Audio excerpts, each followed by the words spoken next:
അംഗനവാടികളിൽ ബിരിയാണി നൽകാൻ സംസ്ഥാന സർക്കാർ തീരുമാനമെടുത്തത് ഈയിടെയാണ്. എന്നാൽ കഴിഞ്ഞ 7 വർഷമായി മാസത്തിൽ ഒരു ദിവസം ബിരിയാണിയും ഒരു ദിവസം സദ്യയും നൽകുന്ന ഒരു സ്കൂളുണ്ട് തൃശ്ശൂരിൽ.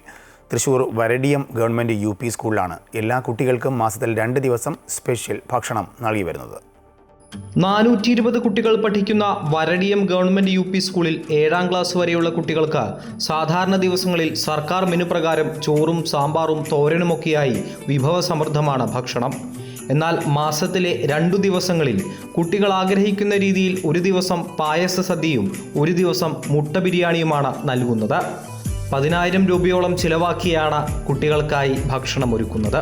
7 വർഷങ്ങളായി നമ്മൾ സ്ഥിരമായിട്ട് മാസത്തിലൊരു ദിവസം കുട്ടികൾക്ക് മുട്ട ബിരിയാണി ആയിട്ട്, കുട്ടികൾക്ക് ബിരിയാണിയാണ് കൂടുതൽ ഇഷ്ടമാണല്ലോ. എല്ലാ ദിവസവും കൊടുക്കുന്ന ഭക്ഷണത്തെക്കാളും വ്യത്യസ്തമായ രീതിയിൽ ബിരിയാണി കൊടുക്കുന്നത് വളരെ താല്പര്യമാണ്. അപ്പോൾ നമ്മളത് മറ്റുള്ള സ്പോൺസർഷിപ്പോട് കൂടിയിട്ട് ബിരിയാണി തയ്യാറാക്കുകയാണ്. മാത്രമല്ല, മക്കൾക്കൊരു മാമു എന്ന് പറയുന്നിട്ട് സദ്യ, പാലട പ്രഥമനടക്കമുള്ള സദ്യയുടെ വിഭവങ്ങളായിട്ട് മാസത്തിലൊരു ദിവസം സദ്യയും നമ്മൾ തയ്യാറാക്കുന്നുണ്ട്. അധ്യാപകരും അതുപോലെ തന്നെ PTA-ക്കാരും അതുപോലെ മറ്റുള്ള നമ്മുടെ പരിസരത്തുള്ളവരും രക്ഷിതാക്കളും എല്ലാവരും കൂടി ഒത്തൊരുമിച്ച് മുൻകൂട്ടി നേരത്തെ വന്ന് എല്ലാം അരിഞ്ഞ് ഒത്തൊരുമയോട് കൂടിയിട്ടാണ് നമ്മളത്. ഒരു ബുദ്ധിമുട്ടില്ല. ബിരിയാണിക്കായി 50 കിലോ അരിയാണ് വേണ്ടിവരിക. സ്കൂൾ PTA-യും മുൻ വിദ്യാർത്ഥികളും അധ്യാപകരുമൊക്കെ ഒരുമിച്ച് നിന്നാണ് കുട്ടികൾക്കായുള്ള ഭക്ഷണം തയ്യാറാക്കുന്നത്. ആവശ്യമായ പച്ചക്കറികൾ തലേന്ന് തന്നെ ഇവർ ഒരുമിച്ച് അരിഞ്ഞ് തയ്യാറാക്കുന്നു.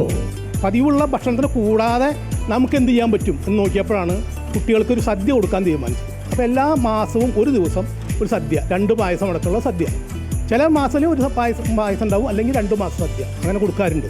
അപ്പോൾ കുട്ടികൾ ചോദിക്കുകയാണ്, ഞങ്ങൾക്ക് ബിരിയാണി തന്നൂടെ എന്ന് ചോദിക്കുകയാണ്. അപ്പോൾ സദ്യ നിർത്താൻ കഴിയില്ല. അപ്പോൾ അങ്ങനെ ബിരിയാണിയും കൂടി തുടങ്ങി. സ്കൂളിൽ കാണുമ്പോൾ തന്നെ ചേട്ടാ സദ്യ ഇല്ലേ, അല്ലെങ്കിൽ ബിരിയാണി ഇല്ലേ എന്ന് കുട്ടികൾ ചോദിക്കും. ഞാൻ വന്ന് കയറുമ്പോൾ തന്നെ കുട്ടികൾക്ക് അറിയാം എന്തോ ഒരു സ്പെഷ്യൽ ഉണ്ട് എന്നുള്ള കാര്യത്തിൽ. പൂർവ്വ വിദ്യാർത്ഥികളാണ് ഭക്ഷണത്തിൻ്റെ സ്പോൺസർമാർ. വിവരം കണ്ടും കേട്ടും സ്പോൺസർഷിപ്പിന് താല്പര്യമറിയിക്കുന്നവരും നിരവധിയുണ്ട്. ഏറ്റവും കൂടുതൽ സഹകരിക്കുന്നത് പറഞ്ഞാൽ നമ്മുടെ OS എന്ന് പറയും, പൂർവ്വ വിദ്യാർത്ഥി ആളുകളുണ്ട്. അപ്പോൾ അവർ അതുപോലെ ഓൾ ടീച്ചേഴ്സ്, അതുപോലെ തന്നെ ഇവിടുത്തെ കുറച്ച് പ്രമുഖന്മാരായ കുറച്ച് ആളുകൾ, നാട്ടുകാർ, ക്ലബ്ബുകൾ, അങ്ങനെല്ലാം ഒത്തൊരുമിട്ടാണ് ഇവിടെ നമ്മൾ പരിപാടി ചെയ്യാറ്. എല്ലാവരുടെയും സഹായങ്ങളുണ്ട്. സ്പെഷ്യൽ ഭക്ഷണങ്ങൾ ലഭിക്കുന്ന ദിവസത്തിനായുള്ള കാത്തിരിപ്പിലാണ് കുരുന്നുകൾ. ചിലർക്ക് പായസമടക്കമുള്ള സദ്യയാണ് ഇഷ്ടമെങ്കിൽ മറ്റു ചിലർ ബിരിയാണി പ്രിയരാണ്.